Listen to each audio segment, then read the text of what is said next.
Donc, merci à tous d'être présents pour cette dernière table ronde de la journée, et non des moindres. Nous allons donc nous poser une question pour cette dernière table ronde. Doit-on repenser la doctrine opérationnelle face aux conséquences des dérèglements climatiques ? Une vaste question à laquelle nous allons apporter donc des éléments de réponse. Pour en discuter autour de moi, Jean-Marie Durand, directeur adjoint à la Direction générale de la prévention des risques, le préfet Laurent Prévost, directeur général de la sécurité civile et de la gestion des crises, le colonel Grégory Allione, directeur départemental du service d'incendie et de secours des Bouches-du-Rhône, Christian Kert, député des Bouches-du-Rhône, Pierre-Yves Colomba, sénateur du Var, et Sébastien Giraud, directeur du pôle risque. Pour introduire le sujet, monsieur Jean-Marie Durand va donc prendre la parole. Je vous laisse cette dernière. Merci. Donc, très simplement, le changement climatique, c'est maintenant. Et c'est pour demain, mais aussi pour quelques siècles, malheureusement, comme nous allons le voir. Alors, le changement climatique, en fait, il y a deux volets principaux. Il y a un volet d'atténuation et un volet d'adaptation. L'atténuation, c'est notamment le fait de réduire les gaz à effet de serre qui sont envoyés dans l'atmosphère. Et on conçoit bien que c'est un problème collectif. Ça sert à rien que l'Europe, qui émet 10 ou 12% des gaz à effet de serre du monde, passe à zéro si les Chinois et les Américains, qui émettent plus de 40% à eux deux, ne font rien. Par contre, on a un autre volet qui est un volet alors, l'objectif collectif, justement, c'est d'arriver à maximiser, à avoir moins de 2 degrés de réchauffement climatique d'ici 2100, sachant que c'est plus complexe que ça, et on va le voir, il n'y a pas seulement une question de réchauffement, c'est plus complexe. Alors, 2 degrés, ça peut sembler pas beaucoup. Pourtant, il faut savoir que lorsqu'il y a eu le petit âge glaciaire au XVIIe siècle, on était à moins 1 degré. Et en fait, nous sommes extrêmement sensibles à des évolutions de quelques degrés. Deuxièmement, c'est une moyenne. On verra aussi qu'il y a des endroits qui peuvent être plus que la moyenne, aussi moins, heureusement. Et puis, on peut penser qu'on est quand même largement, que l'objectif sera extrêmement difficile à tenir, compte tenu de l'inertie des décisions collectives. Et puis le dernier point, c'est que 2100, ça peut sembler lointain, mais comme je le disais tout à l'heure, ça ne va pas s'arrêter en 2100, le réchauffement climatique, et on a quand même des devoirs vis-à-vis de nos générations futures. Alors, il y a d'autres effets que cet aspect purement climatique, de réchauffement. Déjà, en termes de quantification, justement, le dernier rapport du GIEC nous donne il y a eu un rapport spécial sur le changement climatique en France qui indique, avec toutes les incertitudes des modèles, mais on est certain que c'est dans le bon sens, enfin dans le sens de l'augmentation, une hausse de température moyenne comprise entre 0,6 et 1,3 degrés entre 2021 et 2050, mais qui devrait être plus important dans le sud-est de la France en été, avec des écarts à la référence, référence est 76-2005, écart qui pourrait atteindre de 1,5 à 2 degrés. Une augmentation du nombre de jours de vagues de chaleur en été, comprise entre 0 et 5 jours. Dans les régions du quart sud-est, ça pourrait aller de 5 à 10 jours. Une diminution des jours anormalement froids, une légère hausse des précipitations, et puis par contre de grandes incertitudes en termes cycloniques. Là, on est sur un horizon 2021-2050, 2071-2100, je ne vais pas vous donner tous les chiffres, mais il y a différents scénarios qui tournent parmi les scientifiques, et le scénario le plus favorable, et puis ça dépend aussi des efforts qu'on fera, le scénario le plus favorable, c'est entre 0,9 degrés en hiver et 1,3 degrés en été de supplément. Par contre, le scénario le plus défavorable, c'est entre 2,6 degrés et 5,3 degrés. 2,6 en hiver et 5,3 en été. Donc, des effets de réchauffement.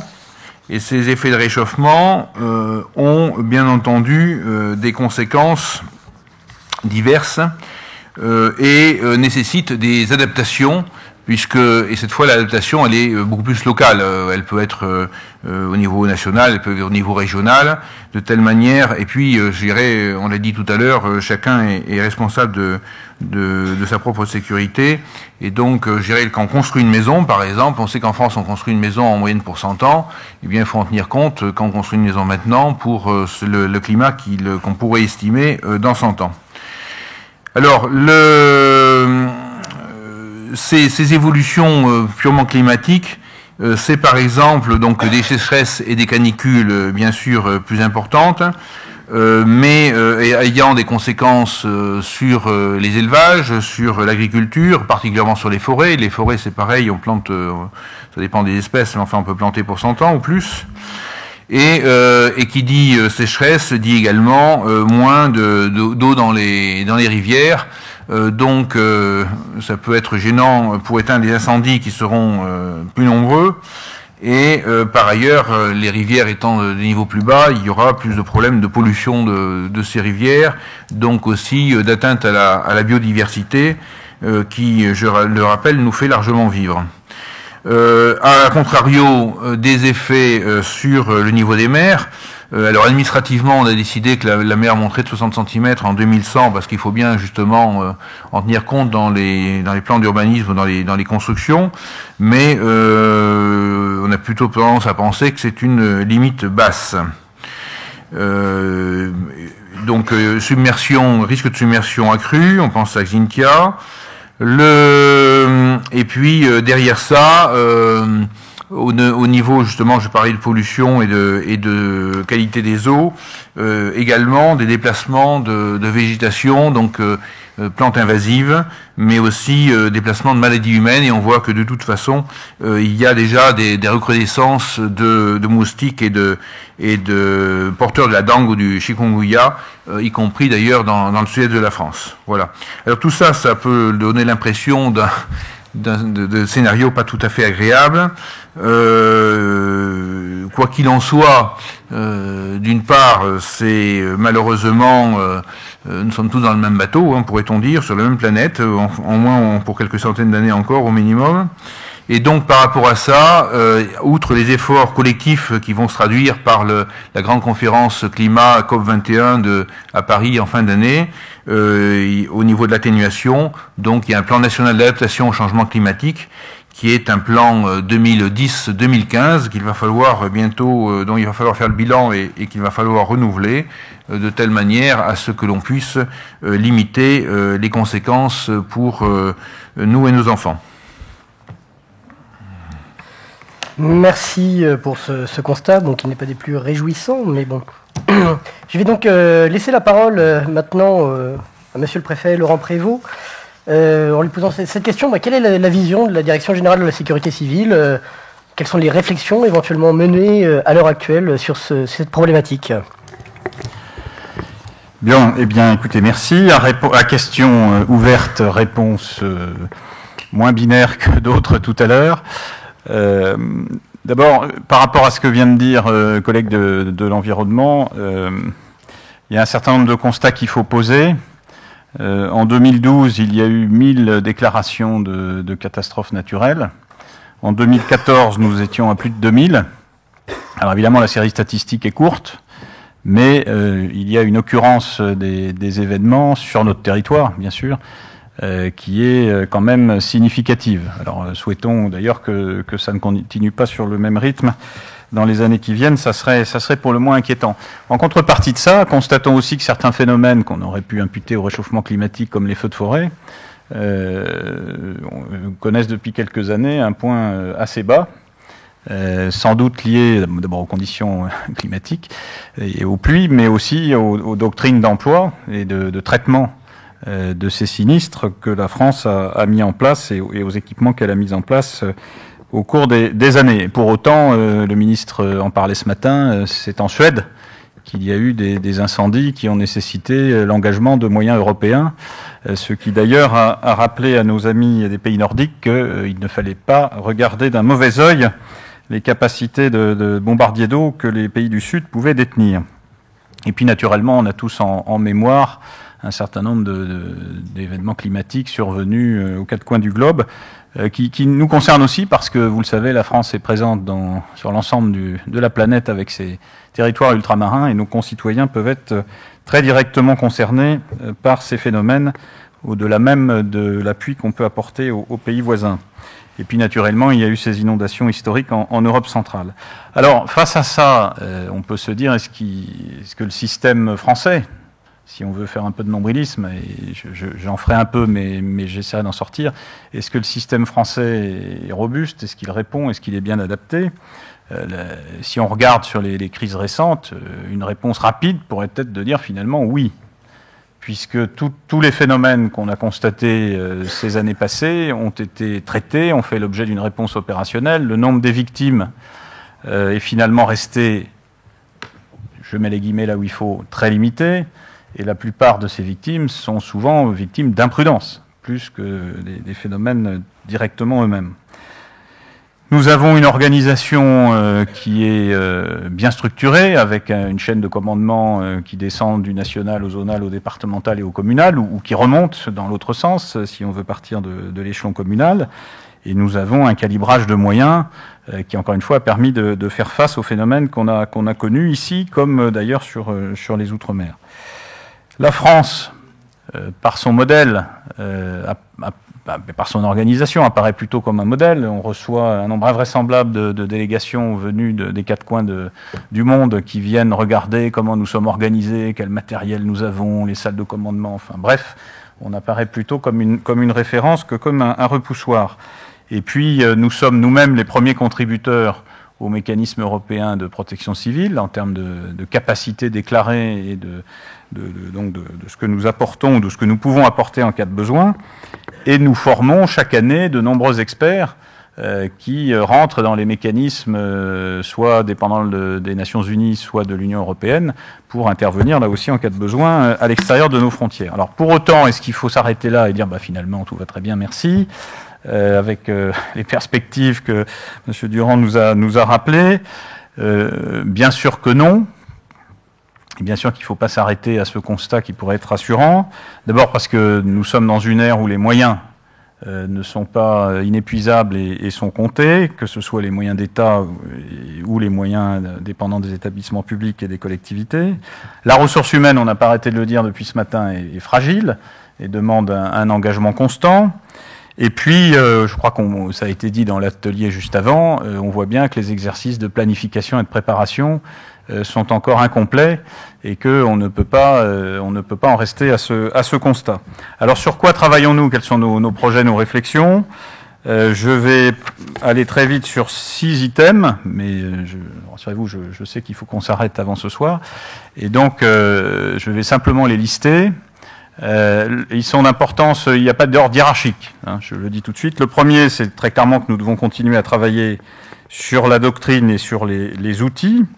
Sur la doctrine, nous avons aujourd'hui un appareil de formation, de recherche et d'échange qui est extrêmement fourni, mais qui est finalement pas très bien organisé et structuré. Je crois que nous avons un travail à conduire là-dessus. Il y a beaucoup de ressources, beaucoup d'expertise, mais qui sont sur certains domaines relativement dispersés. Nous avons un travail à faire en interministériel avec nos collègues de l'environnement. Il y a beaucoup d'enceintes qui existent là aussi. Il y a sans doute besoin de rassembler et d'organiser tout cet appareil de manière plus transversale et pas cohérente, c'est pas le mot, mais en tout cas plus organisée. Nous devons aussi développer des outils de prévision et de modélisation qui continuent chaque jour à s'affiner pour anticiper les phénomènes et leurs conséquences, alors sans prendre des risques extrêmes qui sont plutôt d'ailleurs, Conel Bazir connaît ça par cœur, la question du tsunami sur laquelle nous développons des outils nationaux, la surveillance de nos cours d'eau.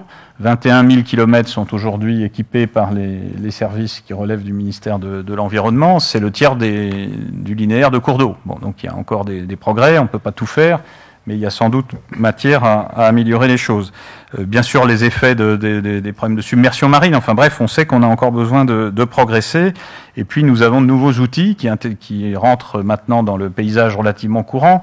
Peut-être Grégory Allione parlera des drones tout à l'heure. Leur doctrine d'emploi en matière de sécurité civile est pour l'instant, pour le moins, en cours d'écriture, pour dire ça comme il faut le dire.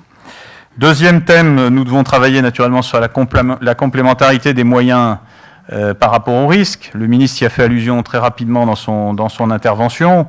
Il y a aujourd'hui effectivement une addition de moyens mis en place au niveau des départements.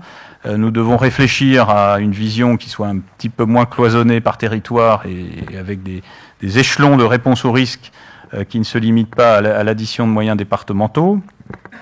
Et donc nous entreprenons un travail de réécriture de la doctrine des SDACR, des schémas d'analyse et de couverture des risques, avec le souci de faire entrer en ligne de compte des réponses soit de niveau national, soit de niveau zonal à un certain nombre de risques qui méritent qu'on les envisage à un niveau supradépartemental. Dans ces risques, il y a par exemple des crues majeures comme celles que la Seine pourrait avoir sur la région parisienne. Paris n'est pas la France, mais on sait bien qu'une crue majeure de la Seine en Île-de-France aurait des conséquences importantes sur le fonctionnement d'un certain nombre d'organismes. Nous devons poursuivre ce travail, calibrer nos moyens nationaux. Nous entrons dans les années qui viennent sur le renouvellement de la flotte de nos avions bombardiers d'eau. C'est un sujet important. Il faut que nous le fassions en parfaite complémentarité avec ce que font nos voisins européens. On ne peut pas tout prendre au niveau national. Ça n'est ni souhaitable ni possible. Et donc nous devons davantage, dans le calibrage de nos moyens, tout en assurant la réponse au contrat que nous fixe le gouvernement, nous devons aussi assurer la prise en compte de cette dimension européenne dont j'ai fait mention à plusieurs reprises. Troisième ou quatrième thème après les moyens et l'Europe, nous devons aussi travailler davantage encore sur la planification et les exercices. Sur les plans, on en a parlé longuement dans le thème précédent. Bien sûr, il y a ce qui relève de la responsabilité communale. Alors pour ceux qui se sont exprimés tout à l'heure, 2/3 des communes qui doivent avoir un plan communal de sauvegarde en sont aujourd'hui dotées, ce qui veut dire qu'il en reste un tiers pour lequel le travail obligatoire n'est pas encore fait. Nous avons donné un modèle simplifié de plan communal de sauvegarde aux préfets et aux têtes de réseau, AMF et toutes les associations qui fédèrent les communes, justement pour faciliter le travail des élus, en particulier dans les petites communes. On a bien compris ce sujet de mettre à disposition des outils simplifiés. Et puis il y a un certain nombre de plans qui restent encore à faire. On sait en particulier l'importance du rétablissement des réseaux, de la résilience des réseaux en post-crise. Et donc les préfets vont bientôt recevoir les outils nécessaires pour bâtir des plans dédiés au rétablissement des grands réseaux qui pourraient être mis à mal par des catastrophes climatiques. Donc tout ce travail de planification se poursuit avec la prise en compte des données qu'a rappelé Jean-Marie Durand. Sur les exercices, l'outre-mer est relativement familier avec les crises liées au climat. C'est moins vrai en métropole, il faut bien le dire. Et donc il y a la nécessité là aussi de pas seulement travailler sur un grand accident routier ou sur un sinistre industriel, mais évidemment de s'entraîner à ces questions de problèmes liés au climat. C'est pas facile parce que ça mobilise évidemment, si on veut le faire vraiment, beaucoup d'acteurs, y compris dans la population. C'est le sens de la lettre qu'ont adressé conjointement Madame Royal et Monsieur Cazeneuve au préfet il y a quelques poignées de semaines sur la prévention des inondations et des effets de la fonte des neiges avec l'arrivée de la saison printanière et presque estivale si on regarde aujourd'hui. Donc ce sont des logiques qui rentrent en ligne de compte. Nous travaillons aussi sur le système d'alerte et d'information des populations pour les événements à cinétique rapide. Nous avons une vision assez claire pour l'alerte et le déploiement d'un réseau de sirènes, en mettant de côté les vieilleries de la guerre froide.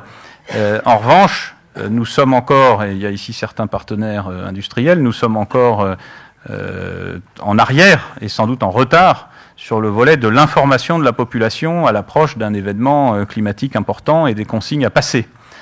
Et pour les élus, c'est aussi, je pense, un sujet de préoccupation. Nous avons besoin d'aller vite, et maintenant, en ne réfléchissant plus trop, parce qu'il y a beaucoup de solutions qui existent déjà, nous avons besoin d'aller vite sur la mise en place de systèmes de diffusion de l'alerte très rapides, en passant par les smartphones. Tout ça fonctionne sur des tas de sujets. On reçoit tous des alertes du Monde, ou sans faire de publicité, ou je ne sais quel média sur nos téléphones toute la journée. On doit arriver à passer un message de sécurité civile dans les mêmes conditions. Nous devons aussi travailler sur et je vais presque terminer, sur la complémentarité des différents acteurs. On les a listés depuis ce matin. Bien sûr, les services chargés du secours, premier chef les SDIS, mais aussi les forces de l'ordre qui interviennent dans les grandes crises pour sécuriser des périmètres ou porter secours. Bien sûr, les associations agréées de sécurité civile, en particulier, on l'a vu dans les épisodes de cet automne, qui viennent aider les populations dans l'immédiat post-crise à reprendre un semblant de vie ou dans le soutien psychologique qui peut leur être apporté et qu'il faut mieux intégrer en amont dans les préparations et les exercices. Et puis, bien entendu, toutes les associations qui interviennent au quotidien, les réserves communales dont on a parlé. Et puis, dernier thème, 6e thème, la prévention. Je pensais que Jean-Marie Durand allait en parler. La prévention avec cette politique très importante et essentielle de limiter. C'est bien de parler de doctrine opérationnelle, ce qui veut dire qu'on est obligé d'intervenir. C'est encore mieux d'éviter que la catastrophe climatique produise ses effets. Et donc qu'il y ait une maîtrise raisonnée de l'urbanisme, qu'il y ait une maîtrise raisonnée du développement des activités à risque là où on sait qu'il y a un risque. Et c'est tout l'enjeu du développement des plans de prévention des risques et de leur traduction dans les documents d'urbanisme. Les élus qui m'entourent connaissent ça par cœur, ils connaissent aussi les contradictions dans lesquelles on est collectivement pris. Mais avant de parler de réponse opérationnelle, on a toute une pédagogie à faire sur la prévention. Et là, c'est un sujet qui concerne tous ceux qui sont dans la salle. Voilà, merci. Merci, monsieur le préfet. Effectivement, je vais faire la transition avec nos élus qui sont parmi nous. J'aimerais avoir, monsieur le sénateur, monsieur le député, votre vision justement des choses sur cette problématique dans vos départements respectifs. Et non seulement en termes de prévention, bien sûr, mais aussi en termes de conséquences que ça peut avoir sur un territoire, et notamment auprès de la population. Alors, je ne sais pas qui veut répondre en premier. Écoutez, je suis flatté que vous m'ayez invité, mais je ne suis pas sûr d'être la personne idoine, parce que je n'ai absolument aucune idée de ce qui va se passer en 2070, encore moins en 2100. Par contre, j'ai une petite idée de ce qui s'est passé les siècles avant et puis ce qui se passe aujourd'hui. Ça, c'est la première des choses. La deuxième, c'est que peut-être je ne suis pas persuadé qu'en abordant ces problèmes uniquement en termes, ou quasiment exclusivement, en termes d'intervention, c'est vrai qu'on est avec des gens qui sont spécialisés dans ces matières-là, on prenne le problème par le bon bout. Moi, mon approche, elle a été pas du tout théorique, elle a été pratique. Il s'est trouvé que dans le Var, en 2010, nous avons eu des inondations tout à fait calamiteuses, 23 morts quand même. Et un an après, ça s'est passé donc en juin 2010, un an après, en novembre 2011, nouvelle inondation qui a fait 4 morts, je crois, à cette occasion. Et bon, je me suis un peu intéressé à ce qui s'était passé, pourquoi, etc. Et la première chose que j'ai constatée, c'est que ces deux crises, ces deux inondations, étaient complètement différentes. La première, ce qui s'est passé, c'est que pendant au moins 24 heures, toutes les communes concernées étaient totalement isolées. Le préfet, il était dans sa préfecture avec son téléphone, mais il n'y avait personne au bout parce qu'il n'y avait plus de communication. Les pompiers, ils étaient bloqués parce le centre avait été prudemment fait en zone inondable. Et que les élus se sont débrouillés avec leurs moyens sur place. Alors que l'année suivante, et on m'a expliqué que ça montrait bien l'efficacité du dispositif, l'année suivante, eh bien, les événements ont eu le bon goût de suivre les prescriptions réglementaires. C'est-à-dire que le système d'intervention centré sur le préfet, etc., ça avait parfaitement fonctionné. Alors, donc, un premier élément de réflexion, c'était de dire, mais faut-il avoir une approche unique de ces phénomènes ou faire intervenir le fait qu'il y avait des situations totalement différentes, et notamment celles où il n'y avait qu'une intervention possible de façon tardive des secours extérieurs, d'essayer d'intégrer ça dans la problématique de réaction donc à la crise. Donc peut-être réviser un peu nos façons de procéder, ce qui nous amènerait quand même à intégrer, et ça rejoint d'ailleurs une des préoccupations que j'ai entendues tout à l'heure par un autre bout, d'intégrer le fait que c'est localement qu'il faut organiser les choses. Et il faut organiser la prévention et les possibilités de réaction. La deuxième chose que j'ai constatée, c'est que, bien sûr, dans le Var, il y a eu une récurrence d'événements ces derniers temps, mais j'ai constaté qu'en fait, quand on regardait la chronique, c'était régulier. Les Varois étaient, notamment les centres de secours, etc., et on a été complètement focalisé sur les problèmes d'incendie de forêt à partir des années 90, parce qu'effectivement, il y a eu des catastrophes gigantesques.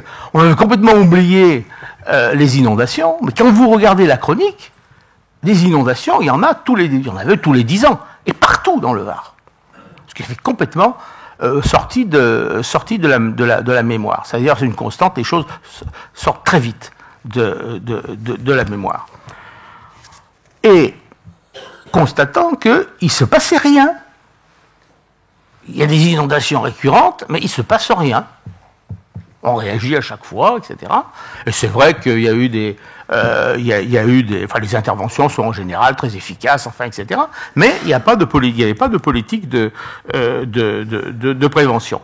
Et je me suis aperçu, j'ai eu la possibilité d'avoir une mission au Sénat pour étudier ça d'un peu plus près, que s'agissant de tous les territoires du sud de la France et soumis aux éléments donc au climat cévenol, on constatait à peu près le même problème, avec des différences d'un département à l'autre, c'est-à-dire que certains s'étaient attelés à la tâche et d'autres pas. Mais dans tous les cas de figure, et c'est un autre élément qui me paraissait important, dans tous les cas de figure, on n'avait pas de politique suivie, pérenne, de protection, de prévention de l'inondation. Donc voilà, je suis parti de là, et ce que je veux dire, et j'en resterai là pour l'instant, c'est que moi je pense que si on veut véritablement progresser, il faut penser les problèmes des catastrophes naturelles, qu'il s'agisse de l'inondation en tout cas, ou qu'il s'agisse des incendies de forêt, en termes pas seulement d'intervention, mais en termes d'aménagement, non pas intervenir quand il y a la catastrophe, non pas éviter le risque, penser qu'on va supprimer les risques, mais apprendre à vivre avec le risque et dire que finalement, notre problème, c'est d'intégrer, comme autrefois on l'a pu le faire dans une société qui était essentiellement une société agricole, intégrer le risque à la fois donc dans la façon d'habiter et dans la façon de vivre. Et on rejoint d'ailleurs les problématiques qui ont été développées tout à l'heure. Ça n'est qu'en associant la population au plus près qu'on peut, à mon sens, arriver à faire quelque chose. Oui, monsieur le député, merci d'insister sur l'importance d'une politique de prévention. En tant qu'adjoint à la directrice générale de la prévention des risques, je ne peux qu'être d'accord avec vous. Je suis un petit peu moins quand vous dites qu'il n'y en a pas de politique de prévention. Je pense qu'il y a une politique nationale et qui a quelques difficultés à être déclinée dans la diversité des territoires parce que elle peut gêner dans un certain nombre de cas. On entend certains discours d'élus parlant de vitrification des territoires quand on veut limiter l'urbanisation, etc. Mais pour autant, elle se décline. Et je pense que la différence par rapport à 2010, me semble-t-il, c'est que malheureusement, à cause de la catastrophe de Xynthia et aussi de ce qui s'est passé dans le Var, ça a été quand même souligné, il y a eu une augmentation des moyens, que ce soit au niveau du fonds Barnier ou au niveau de la politique des plans de prévention des risques d'inondation. J'ai bien conscience de prononcer une horreur en disant qu'il n'y a pas de politique de prévention. Bon, il y a des actions de prévention. Parfois sur la longue durée, notamment au nord du pays.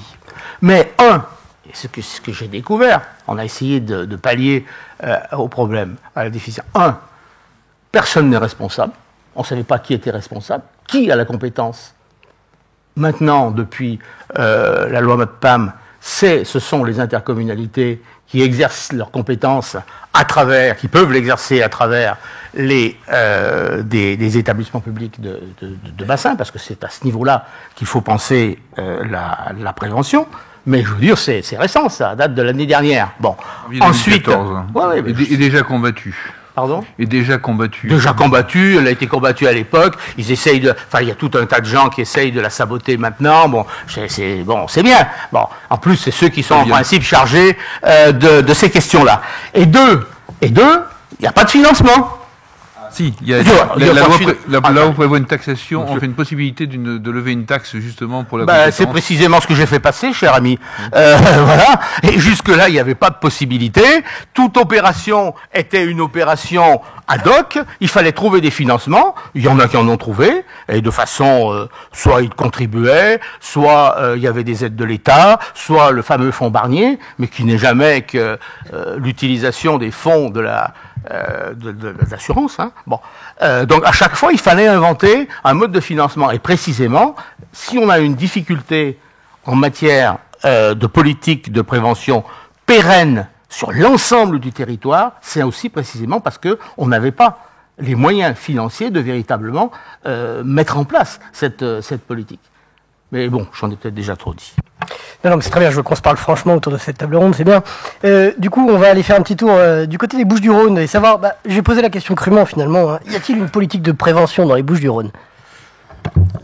Dans les Bouches-du-Rhône spécifiquement, je sais pas, moi je sais ce que c'est qu'une politique de prévention au niveau national.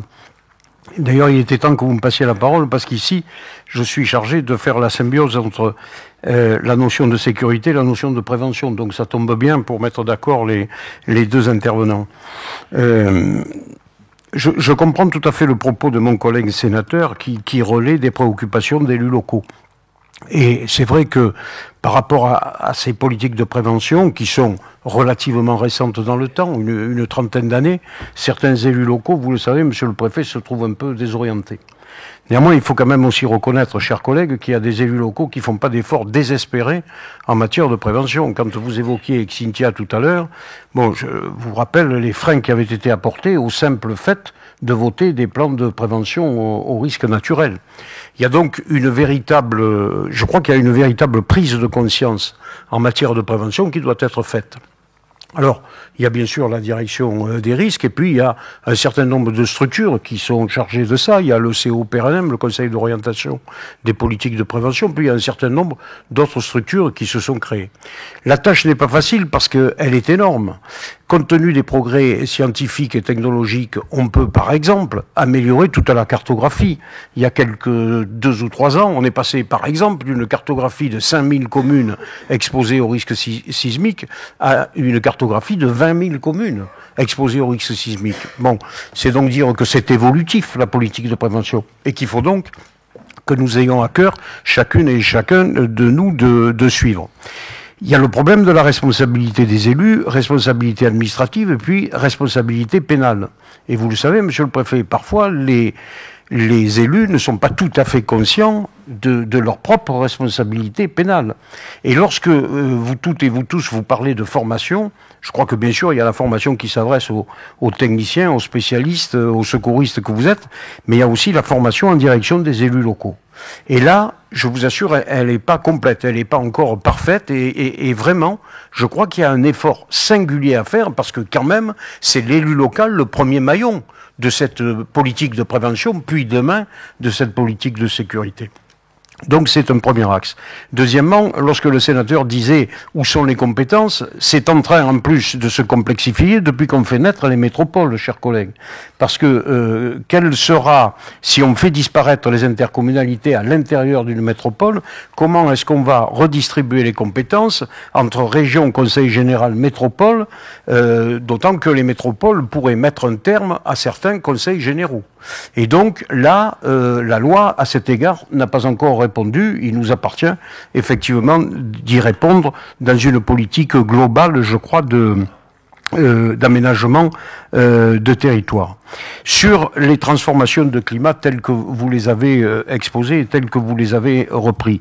Bon, c'est vrai qu'on assiste à une montée en puissance d'un certain nombre d'événements, mais je crois surtout qu'on assiste à une montée en puissance des désastres occasionnés par ces catastrophes naturelles, parce que l'aménagement, l'urbanisme, l'industrialisation fait que notre périmètre urbain, notre territoire urbain est beaucoup plus exposé économiquement, stratégiquement que par le passé à un certain nombre de catastrophes naturelles. Pour autant, il ne faut pas nier effectivement qu'avec la transformation du climat, nous allons probablement vers une montée en puissance de ces catastrophes, observant toutefois que pour l'instant, par rapport au continent asiatique ou au continent américain, le continent européen me paraît quand même moins touché, ce qui nous permet quand même d'avoir peut-être un peu le recul par rapport à tous ces événements et de mieux nous y préparer. Parce qu'ici, on est là pour parler de sécurité civile, mais c'est vrai, tous les intervenants l'ont exprimé,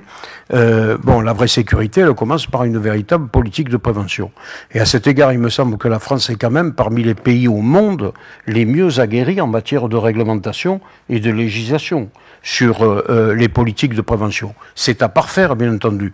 Mais à partir de maintenant, je crois que c'est une question de responsabilité de chacune, de chacun de nous, chacun dans son domaine de compétences, jusqu'à y compris les citoyens. Alors, quelqu'un a parlé effectivement de la formation des citoyens. Faut pas les oublier quand même, les citoyens, parce que au bout du compte, c'est quand même sur eux que ça risque de tomber. Et je pense qu'on a tous un effort à fournir en direction de ces associations. Et mon cher collègue sénateur dans le Var, moi j'ai été beaucoup sensibilisé par des associations de victimes des catastrophes qui se sont déroulées chez toi, me disant, bon, nous on n'avait pas conscience de la cartographie exacte des risques, on n'avait pas conscience de l'immensité de ce que pouvait être un risque. Bon, et troisièmement, alors, est-ce exact ou pas, à la suite de la catastrophe, on s'est senti un peu abandonné. Alors, je sais pas si tu as eu les mêmes réflexions, mais ces associations de victimes se disent abandonnées, jusqu'à y compris parfois par le monde de l'assurance, et encore beaucoup moins maintenant. Bon, je pense que nous n'avons plus le droit de laisser une société civile en cet état, et cette société civile, ces citoyens, Monsieur le Préfet, je crois, doivent faire partie de nos préoccupations dans l'information et dans la formation. Alors, puisque vous me parliez des Bouches-du-Rhône, bon, qui est l'un des plus beaux, si ce n'est le plus beau département français, puisque j'en suis l'élu, écoutez, on est exposé aux incendies de forêt, les choses vont mieux, mais ça a un coût, hein. La lutte contre les incendies de forêt, c'est cher, et Monsieur le Préfet, j'espère que nous pourrons continuer sur cette même crête financière les efforts, parce qu'ils sont quand même conséquents. Et j'aimerais souligner que s'il y a moins d'incendies de forêt, on le doit bien entendu, ou moins d'extension des incendies de forêt, on le doit bien entendu aux sapeurs-pompiers. On le doit, je crois aussi, à ce mouvement citoyen des comités communaux feux de forêt, mouvement citoyen qui s'est créé il y a 25 ou 30 ans de façon assez spontanée d'ailleurs. Aujourd'hui, on parle des réserves, mais à ce moment-là, il s'est constitué un mouvement citoyen qui a bien pris conscience de ce que pouvait être une vraie politique de prévention, et ça, je crois aussi que nous pouvons le saluer. Colonel Allione, je pense que la parole vous revient sur le plan peut-être opérationnel. Quel commentaire vous pourriez faire sur le discours de... Non, mais sur l'ensemble, je pense qu'en plus, on vient quasiment à la fin de la journée avec une thématique qui reprend un certain nombre de tables rondes avec des sujets qui ont été évoqués depuis ce matin. Tout simplement, on parle d'éventuels changements de la doctrine face justement à l'évolution de ces sujets de crise liés aux aléas naturels.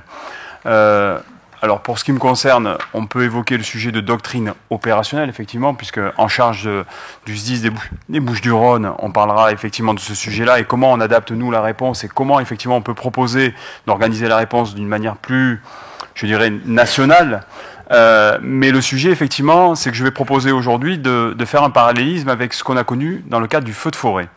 Et effectivement, le sénateur comme monsieur le député ont évoqué le fait que le feu de forêt, c'était un phénomène que l'on connaissait, que l'on appréhendait depuis des années dans le sud de la France. On a su y trouver une réponse en justement sensibilisant la population pour avoir des comportements face justement à l'aléa feu de forêt, c'est-à-dire vivre en nature, vivre avec un habitat dans un système boisé, c'est avoir un comportement sur la route, ne pas jeter le mégot. Je ne vous ferai pas l'affront de vous rappeler toutes les campagnes qui ont été faites depuis des années sur ce sujet. C'est également l'information auprès des populations, la formation des populations face à ce risque.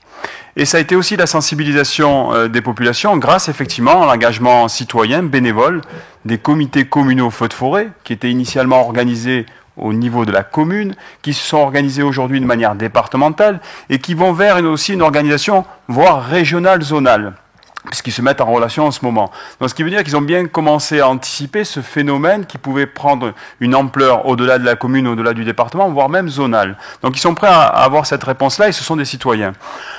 Le feu de forêt, il nous a permis quoi aussi ? C'est qu'il nous a permis de prendre conscience qu'il fallait s'organiser et donner de la puissance à l'État. Il faut se rappeler quand même que le premier état-major de zone a été créé dans le sud de la France pour faire face aux feux de forêt. Il faut quand même comprendre aussi que le premier sujet d'apport de la force de l'État a été justement les moyens aériens basés à Marignane. Donc si je fais le parallélisme avec le feu de forêt, je veux bien revenir maintenant au changement climatique et nous dire que si l'on adoptait la même posture que depuis des années nous avons eu face au feu de forêt, nous serions en mesure de mieux appréhender probablement le sujet des inondations à cinétique rapide, le sujet des tornades, le sujet des coups de vent. J'en veux pour preuve. Typiquement, le feu de forêt, chaque été, nous avons l'apport des services de Météo France à l'état-major de zone sud. Sur la période des événements Cévenol, nous n'avons pas d'appui Météo France. Donc les SDIS répondent de manière locale. Nous avons la chance, et je le dis, monsieur le député, nous avons la chance dans les Bouches-du-Rhône, effectivement, d'avoir de la ressource. Elle est liée, effectivement, à la composition du département et à la population qui fait que nos élus peuvent contribuer. Donc nous avons un budget qui nous permet, effectivement, d'avoir l'apport d'experts météo. Au mois de novembre, décembre, nous avons eu une alerte météo orange. Donc avec le sujet d'informer toute la population bucco-rhodanienne qu'effectivement nous pouvions être surpris par un événement à cinétique rapide sur l'ensemble du département. Ce que nous avons fait, c'est que nous avons contacté nos experts météo avec qui nous avons contracté un marché et ils nous ont permis justement d'affiner cette prévision et de faire en sorte de nous prévenir 2 heures avant que l'événement allait taper Martigues.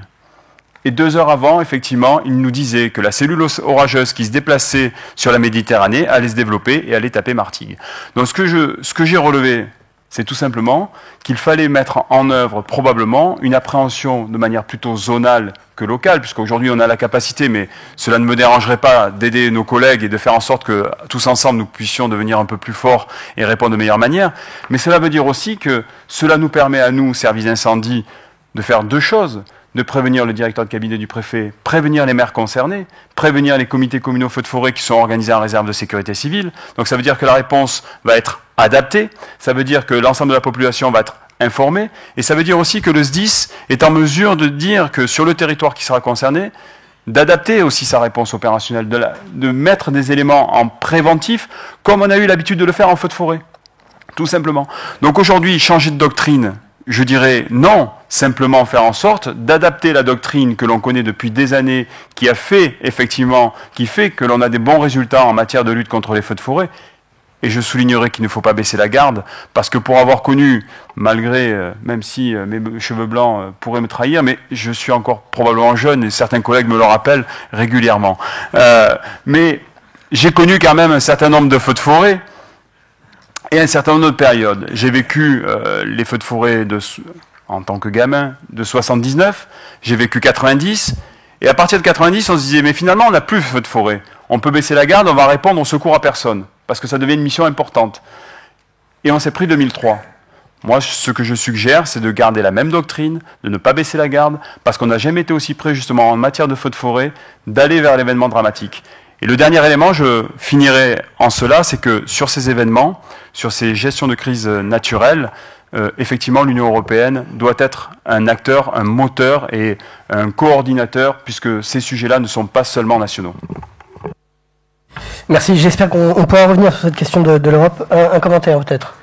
Oui, simplement, je voulais que moi je pense pas qu'effectivement il y ait à changer la doctrine d'intervention qui est quand même qui montre son efficacité. Alors on peut critiquer ceci, on peut améliorer, ça c'est évident. Pour moi le problème il n'est pas là. Le problème il est encore une fois qu'on ne parle que de ça. Or, pour reprendre l'exemple des incendies de forêt, quand ça brûle pas une année, ou quand la broussaille n'est pas évacuée par le bétail, par la main de l'homme, que sais-je, etc., eh ben ça s'accumule. La forêt, c'est pas une poudrière qu'il faut garder. Non, c'est un dépôt de gaz qui fuit.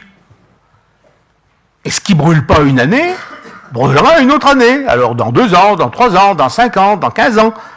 Quand vous avez une journée avec Mistral, 200, 300 départs de feu, il y en a bien un qui partira. Donc, si la forêt n'a pas été suffisamment entretenue, si on n'a pas mis en place des dispositifs précisément de prévention à ce niveau-là, on aura la catastrophe. Pareil pour l'inondation. On n'empêchera pas les inondations. Mais ce qu'on peut empêcher, c'est que la crise devienne une catastrophe totale, notamment avec des victimes humaines. Et moi, ce que je déplore, c'est qu'on n'arrive pas vraiment à articuler ces deux problèmes, ces deux questions l'une sur l'autre. Pour moi, c'est ça le fond du débat. Merci. Je voudrais laisser la parole à Monsieur Giraud.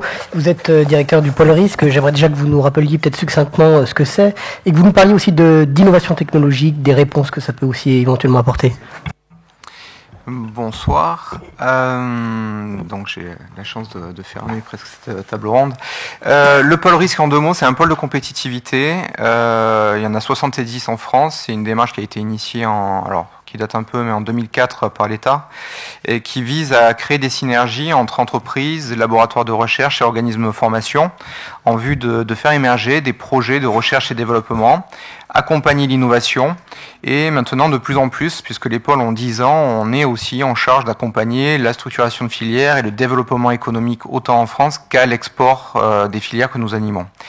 Le pôle risque, de son nom, pôle gestion des risques et vulnérabilité des territoires, travaille principalement sur 3 thématiques: les risques naturels, les risques technologiques et les risques chroniques et émergents d'origine anthropique. Voilà, c'était la présentation rapide de qui nous sommes.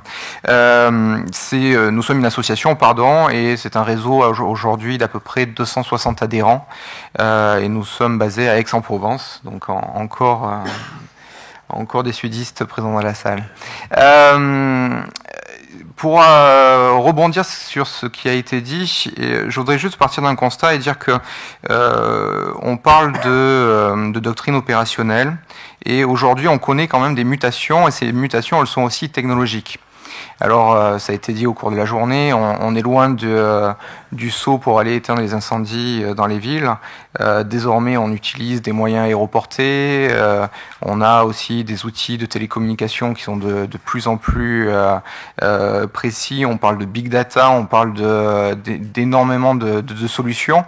Et donc, on se doit aussi d'intégrer dans cette doctrine opérationnelle ces nouveaux usages, ces nouvelles solutions qui imposent de facto aussi de mettre en place des formations de toutes les forces d'intervention qui vont être amenées à développer ces solutions. Alors, ces évolutions technologiques, on connaît un certain nombre. On a évoqué par exemple les drones il y a quelques instants. On doit encore faire la preuve de concept du bien fondé de l'usage de ces solutions-là. Et donc le meilleur moyen pour cela, c'est quand même de s'appuyer sur les forces d'intervention, sur les personnes qui utilisent ces solutions. Et c'est dans ce cadre-là que nous travaillons, par exemple, avec le SDIS 13, pour caractériser, en fait, faire des analyses d'usage sur leurs besoins spécifiques, pour savoir comment bien interfacer à la fois ces outils qui peuvent être très utiles, très flexibles, qu'on peut emmener assez facilement sur des zones de crise, avec aussi les autres moyens aéroportés. On peut penser aux Canadair, aux hélicoptères. Et donc là se pose une nouvelle question: comment on fait évoluer aussi potentiellement la réglementation vis-à-vis de la mise en œuvre de ces nouvelles pratiques? Alors aujourd'hui on parle des drones, on parle des systèmes d'information, qui se sont de plus en plus étoffées. On parle d'interopérabilité, la nécessité de décloisonner. C'était le sujet de la première table ronde entre sécurité civile, sécurité publique, les SAMU, ainsi de suite. Donc savoir comment ces différents acteurs peuvent rentrer en communication et avoir des mêmes outils pour optimiser la gestion de crise. Ça, c'est donc une des missions aussi du pôle risque, que de faire travailler des acteurs, des entreprises, des industriels sur ces différents sujets. Concernant le changement climatique, je voudrais juste dire un petit mot, parce que je trouve qu'aujourd'hui, alors on est une assemblée, on est en France, on parle beaucoup de préoccupations locales, alors qu'elles soient zonales, départementales, nationales, mais finalement assez peu de préoccupations internationales. On parle de force de projection, ça fait partie de certaines priorités qui ont été fixées aussi par le ministre.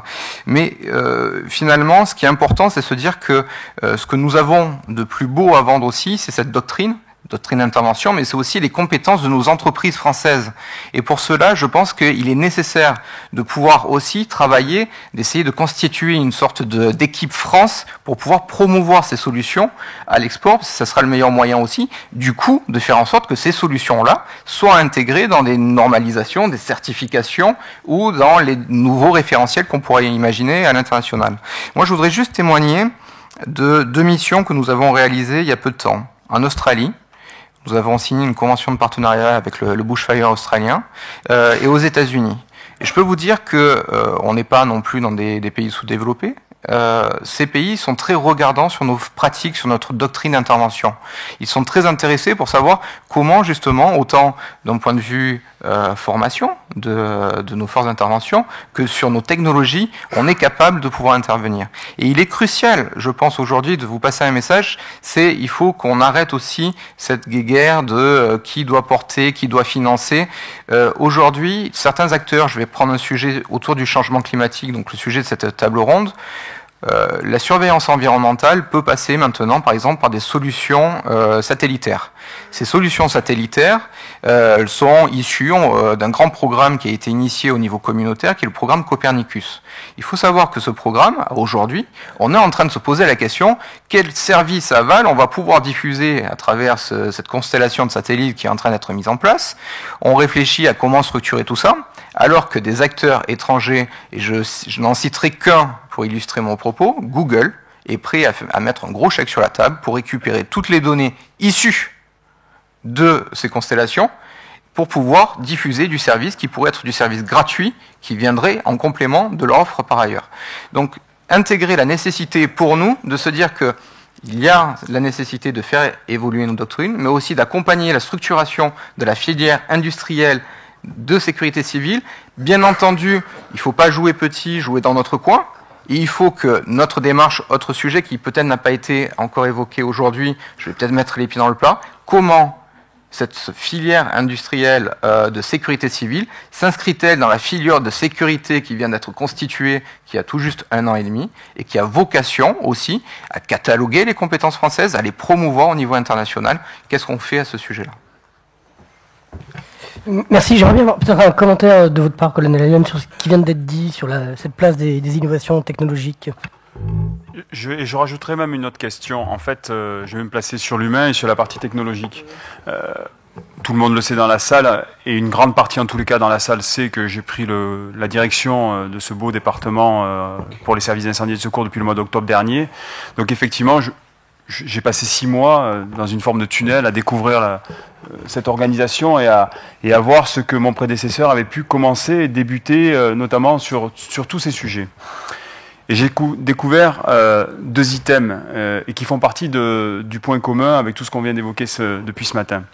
Le premier item, c'est l'innovation, les nouvelles technologies, la recherche et le partage justement de ces connaissances avec les autres.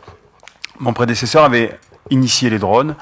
Il était sur d'autres sujets déjà bien en avance, même si effectivement il est parti en butée de l'âge de la retraite. Il était quelqu'un d'extrêmement fertile sur ces sujets-là.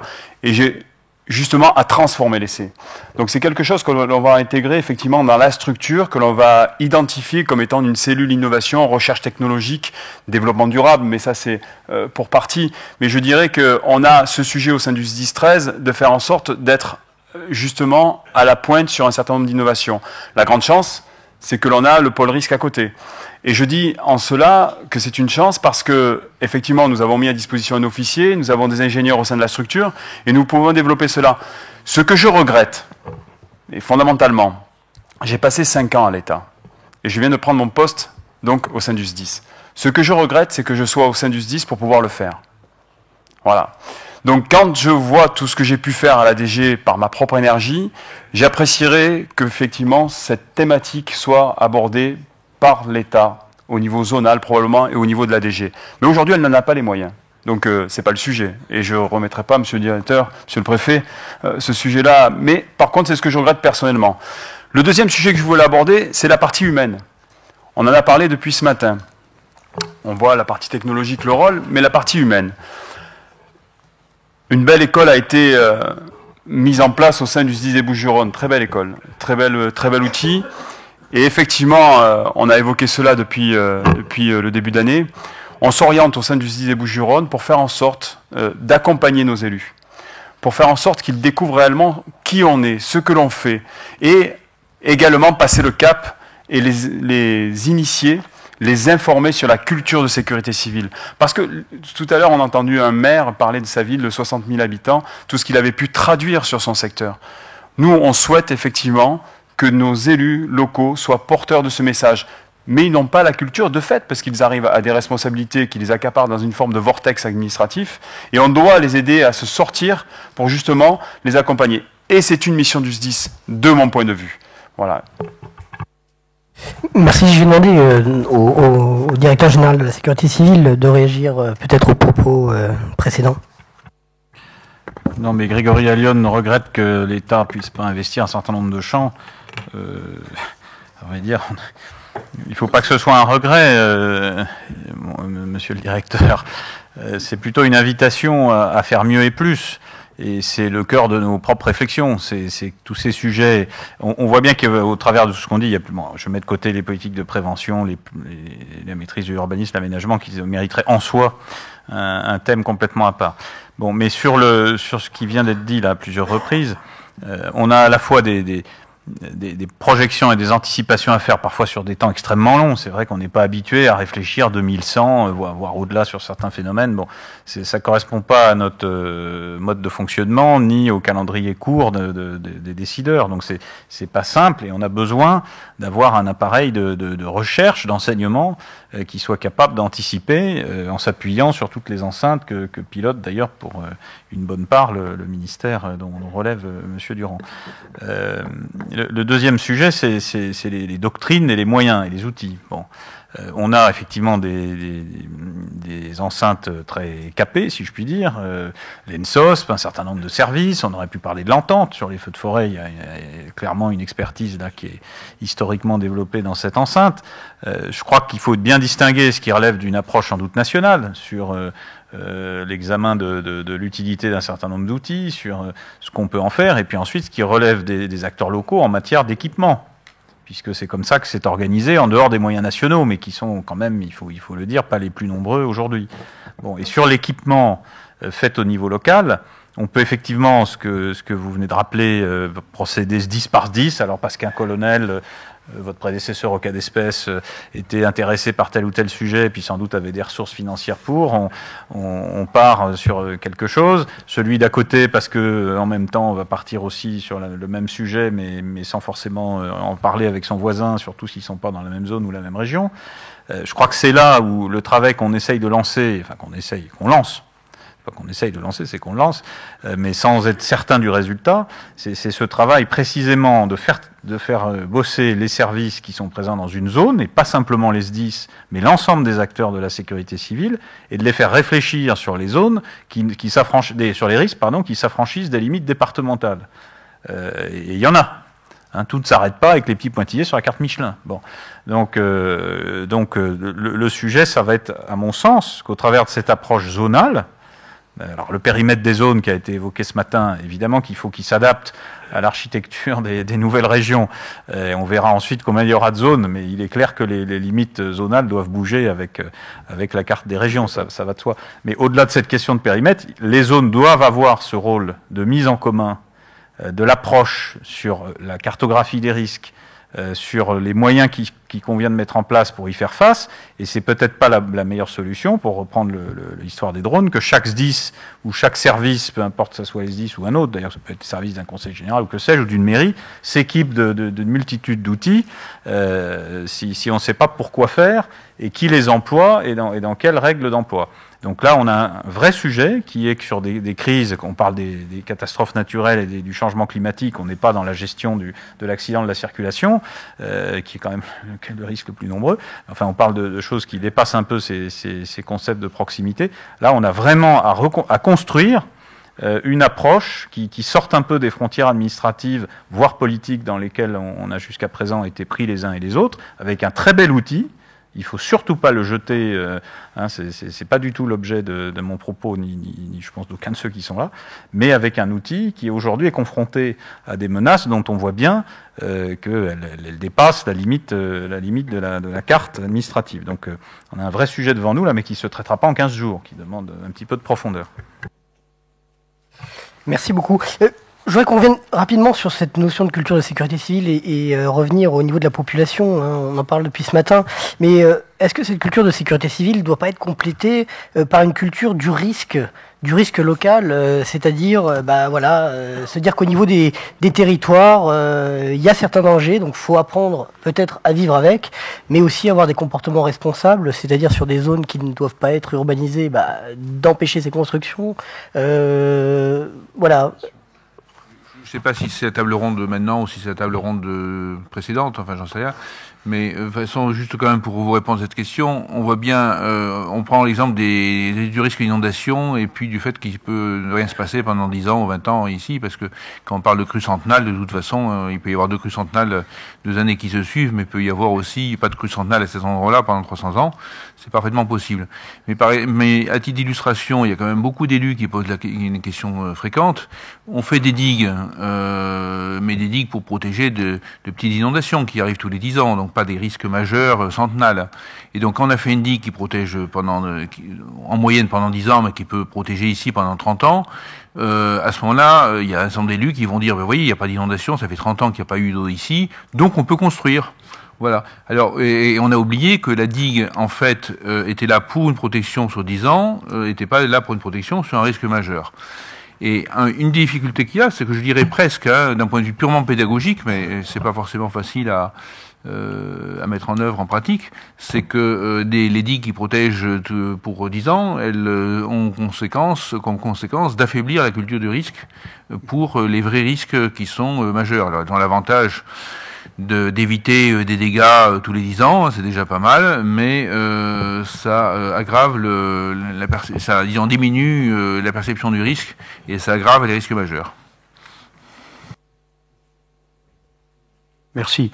Plus le fait, monsieur, que un certain nombre de digues sont beaucoup plus anciennes que 10, 20 ans ou 30 ans, qu'elles n'étaient pas réalisées à l'époque pour protéger de l'habitat, mais peut-être simplement des zones agricoles, qu'on s'est habitué à les voir, qu'on les a laissées vieillir, qu'il y a plusieurs propriétaires, certains les ont entretenues et d'autres pas, et que donc elles sont d'une grande fragilité. Est-ce que je suis autorisé à poser une double question qui s'adresse à monsieur le préfet et au colonel? Une double question. Sur un même théâtre d'opération, est-ce que vous avez le sentiment que le processus de négociation ou de rencontre, de dialogue entre les sapeurs-pompiers, la police, les élus, éventuellement les riverains, est aujourd'hui un processus abouti, ou est-ce qu'il faut encore le perfectionner comme certains élus nous le laissent penser? Et deuxième question, moi j'ai le sentiment qu'on est maintenant très au point pour gérer des crises de petite et moyenne importance. Est-ce que vous avez le sentiment qu'on est prêt à gérer une crise de grande importance? Je pense par exemple à un séisme. Est-on prêt à répondre à la problématique très très particulière et monumentale d'un séisme?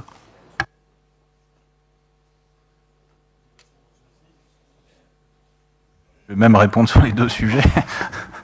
Bon, sur la crise, enfin, d'abord, la France a été confrontée quand même à des crises très importantes sur le plan climatique. Les tempêtes de l'an 2000 ont quand même affecté le Nord puis le Sud. Bon, donc on a pu faire face, mais encore une fois, c'est une banalité que de le dire. On est parfois dépassé par la violence des événements. Donc tout ce qui pourrait être fait en anticipation pour en réduire les conséquences, c'est sans doute là qu'est une partie de la réponse à la question que vous posez plus largement. Sur le séisme, quelles sont les zones les plus en danger? C'est les Antilles, soyons clairs, avec la perspective d'un séisme majeur dont le taux de retour est déjà passé, en fait. Donc on est dedans, mon colonel. Bon, il est clair que si un séisme majeur se produit avec des conséquences majeures, les moyens de la France toute seule y suffiront sans doute difficilement. Même si on a placé des réserves nationales par anticipation dans des bâtiments qui se veulent aux normes parasismiques, que ce soit des moyens de sécurité civile ou du ministère de la Santé, et même si la théorie, Cohen-Bazir connaît ça mieux que moi, même si la théorie, c'est que les moyens locaux doivent permettre de tenir les 48 premières heures avant que les renforts nationaux débarquent. Bon, ce qui dépendra de l'état des infrastructures. Il est évident que dans un cas comme ça, et on parlait du séisme, mais on peut en prendre d'autres, on aura besoin de faire appel, nous aussi, sans doute, à un appui international. C'est vrai que culturellement, on n'y est pas tellement prêt. On est plutôt dans une logique d'apporteur. Et puis la France est un grand pays avec des moyens malgré tout, et qui est plutôt habitué à aider les autres. C'est vrai que se dire qu'on va être aidé, bon. Mais je crois qu'il faut avoir aussi cette modestie de l'intégrer. C'est un des débats qu'on a en ce moment avec le secrétaire général de la Défense nationale sur la déclinaison des scénarios nationaux d'un exercice de réponse aux crises civiles qui est piloté par cette institution et sur lesquels, moi, j'ai quand même suggéré qu'on intègre l'apport des pays européens. J'ai bien senti que... Bon. Donc je crois qu'on a intérêt aussi à bien intégrer cette dimension et à le faire sans état d'âme. Nous-mêmes, nous intervenons au profit des Suédois ou des Italiens qui ne sont pas des nations... bon. Quant à la bonne entente des acteurs locaux, je vais donner une vision de préfet, peut-être plus que d'administration centrale. Moi, je crois qu'on a un partage des tâches qui est relativement clair, avec un rôle des maires qui, évidemment, dans leur commune est primordial, et qui, quand la commune n'y suffit plus, la maîtrise opérationnelle passe à la main du préfet avec le commandant des opérations de secours dont on a rappelé le rôle ce matin. Mais ça n'exonère pas le maire d'ailleurs de ses responsabilités, en particulier dans la sauvegarde de sa population. Et souvent on oublie qu'il y a cet aspect-là qui reste tout à fait essentiel. Donc je crois que la chaîne de commandement locale, elle est relativement établie. Ensuite, ça a été dit plusieurs fois, sans politique d'exercice, sans appropriation des marges de planification, sans habitude de travail en commun qui se fait à froid, eh bien, il y a des chances qu'au moment où il se passe quelque chose, certes, il va y avoir la pression de l'urgence, mais on va tâtonner. On va tâtonner, et puis il y a les tempéraments, ça existe, il y a des personnalités qui peuvent à certains moments s'affirmer. On connaît ça, y compris sur la plaque parisienne, comme on dit. Bon, donc, mais je crois que tout cet effort de préparation, de planification, d'exercice, souvent les exercices, c'est pas les chefs qui les font. Je le dis, j'ai été préfet, j'ai très peu participé aux exercices. Voilà, c'est mon directeur de cabinet qui faisait ça. Et je pense qu'on a aussi cette culture-là de s'y coller à tous les niveaux, qui est importante et qui doit permettre, je pense, que les gens se connaissent bien, y compris parce qu'il y a du turnover très rapide dans le corps préfectoral, c'est une évidence, mais aussi chez les élus, et que tous les acteurs aient bien ce même référentiel et cette même culture. Donc c'est évidemment plus facile à dire qu'à faire, mais il me semble que, en tout cas, le système français a fait preuve de sa robustesse. Maintenant, il y a beaucoup de pratiques pour améliorer, mais peut-être que Grégory Allione aura un regard différent. Non, tout aussi complémentaire, parce que je pense que vous avez répondu, de mon point de vue, essentiellement sur la partie organisationnelle et opérationnelle.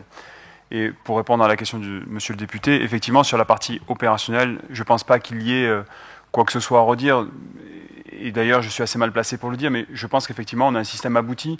Et je vais même plus loin que ça pour sortir un petit peu des événements naturels. Nous avons répondu à une crise d'ampleur dans un département voisin très récemment. Emmanuel Claveau était le commandant des opérations de secours sur le sujet de l'Airbus A320 dans les Alpes de Haute-Provence. J'ai eu la chance de travailler avec le ministre et donc j'ai pu en discuter avec lui très récemment lorsqu'il est venu féliciter toutes les équipes de la gendarmerie, de la police et des sapeurs-pompiers à Marseille. Il m'a juste dit une chose, c'est que les Australiens s'en inquiètent, d'autres essaient de savoir comment on fonctionne, Les Allemands se sont inquiétés de savoir comment on avait organisé la crise. Et ils ont fait ce retour-là au ministre de l'Intérieur en disant qu'on était organisé d'une manière remarquable et que justement, les Allemands s'inquiétaient de savoir comment notre dispositif préfectoral, notre dispositif de secours, notre dispositif de sécurité publique avait fonctionné. Et ils trouvaient ça remarquable, jusqu'à l'accueil des familles. Donc ça veut dire que, quelque part, on peut être effectivement un peu fier de temps en temps. Mais de toute manière, le système, même lorsqu'on peut en être un peu fier, on peut quand même le perfectionner. De mon point de vue, aujourd'hui, si l'on devait essentiellement, et vous le comprendrez, j'ai quand même un goût pour l'État particulier. Je pense qu'on n'a pas une politique de sécurité civile institutionnalisée. Ou est-ce que le préfet doit rendre des comptes à son ministre sur la politique de sécurité civile qu'il développe dans son département? Je n'en sais rien, je ne le sais pas, et pourtant j'ai été conseiller de sécurité civile. Par contre, il rend régulièrement compte des chiffres de la sécurité routière. Il en rend régulièrement compte des chiffres de sécurité publique. Donc peut-être qu'effectivement, pour qu'il y ait, et vous l'avez dit, monsieur le préfet, et on est tous pareils, parce que même moi, colonel, je ne fais pas forcément les exercices. Donc c'est notre directeur de cabinet, c'est éventuellement le second, le troisième qui fait les exercices, mais on n'a pas cette logique-là.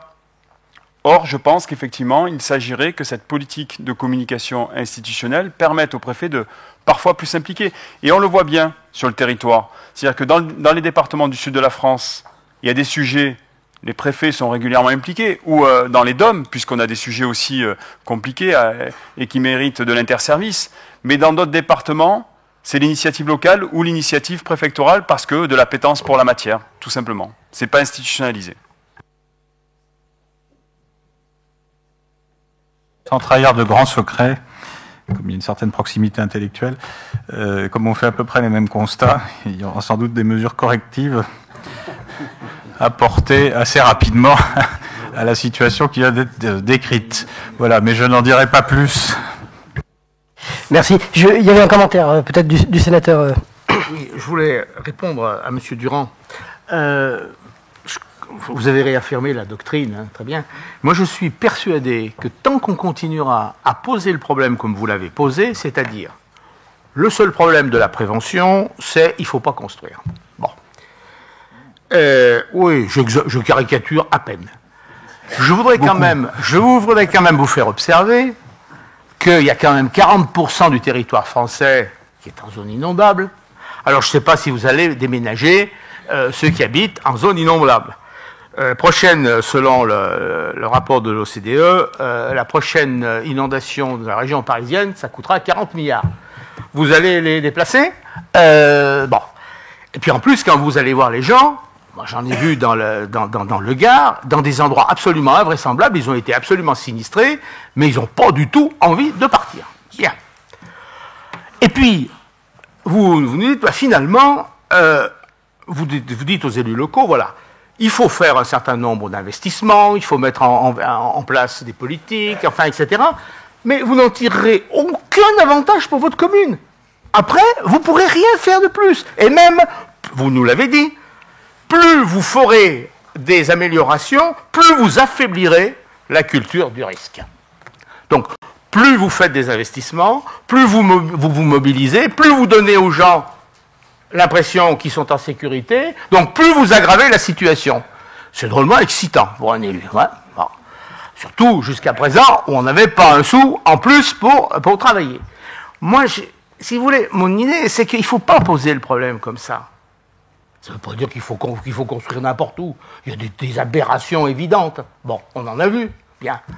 Mais moi, je dis, si on veut arriver à débloquer la situation, il faut poser le problème, non pas en termes de simple protection, mais en termes d'aménagement. Aménager pour protéger. Occuper un territoire. Je ne sais pas si vous connaissez la ville de Sommières, qui depuis le Moyen-Âge est dans le lit majeur du Vidourle, et je peux vous assurer que le Vidourle, c'est une vraie rivière, c'est Venol. Bien. Ils sont dedans. Et ils vivent avec. Et quand il y a des grandes crises, eh ben, il y a 7 mètres d'eau sur la place du marché. Mais je peux vous dire, ils sont organisés. Ils sont organisés. Donc, moi, j'ai la faiblesse de penser que c'est ça qu'il faut essayer de faire. Et on rejoint à la fois... Moi aussi. Ah bah alors, écoutez, c'est très bon. Non, mais le plus souvent, et on le voit bien à travers les PPRI, ça se termine toujours mal. Bon. Et à la fin, l'élu l'élu discute des droits à bâtir contre des risques. Ça n'a rigoureusement aucun sens. Il faut trouver une technique pour que ces plans s'accompagnent de prévisions d'investissement, et maintenant je pense qu'on peut avoir les moyens de les avoir, de politique en direction de la population. On en a parlé tout à l'heure. Je crois qu'il faut prendre le problème comme ça, et pas seulement en termes de protection, bien que la protection soit un objectif. Mais c'est un objectif, c'est pas protéger pour vider, mais c'est protéger pour pouvoir vivre là où on est. On est d'accord, si vous me permettez quand même de réagir. Oui, bien sûr, vous réagissez, puis après on va devoir mettre un terme à cette table ronde, on est déjà un peu en retard. Voilà. Enfin, j'ai préparé la réponse au nom de la ministre. C'est une question d'un parlementaire la question c'était, est-ce que vous pouvez bien, Madame la ministre, nous garantir que la directive inondation n'aura aucune conséquence sur la politique d'urbanisation? Bon. La réponse, elle me semble simple. C'est que c'est pas la directive inondation qui pose problème, ce sont les inondations. C'est ce qu'on oublie, ce sont pas les PPRI qui posent problème, ce sont les inondations, ce sont les risques d'inondation.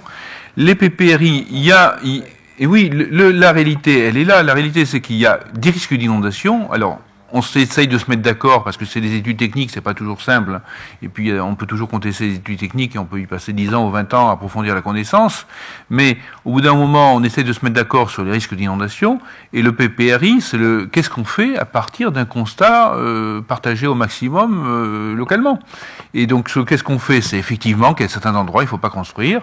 Et puis à d'autres endroits, eh bien, il faut vivre avec le risque d'inondation. Et comme vous l'avez dit, on va pas déménager tout le monde. Par contre, on essaye quand même de limiter les gens qui rentrent qui vivaient en zone non inondable et qui se mettent en zone inondable sans essayer de l'éviter. Voilà.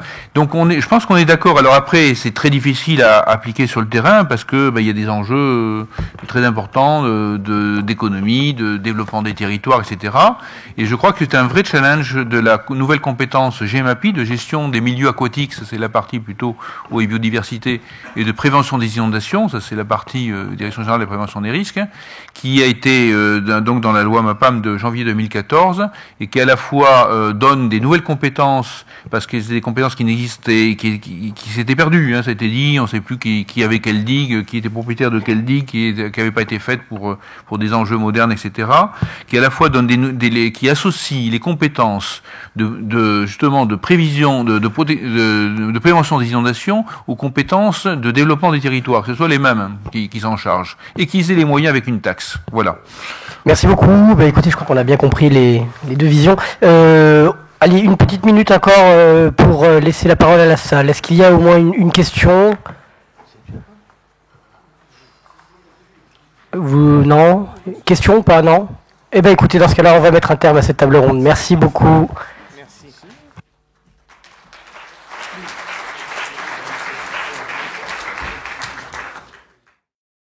Retrouvez la webconférence en intégralité sur communauté.idealconnaissance.com.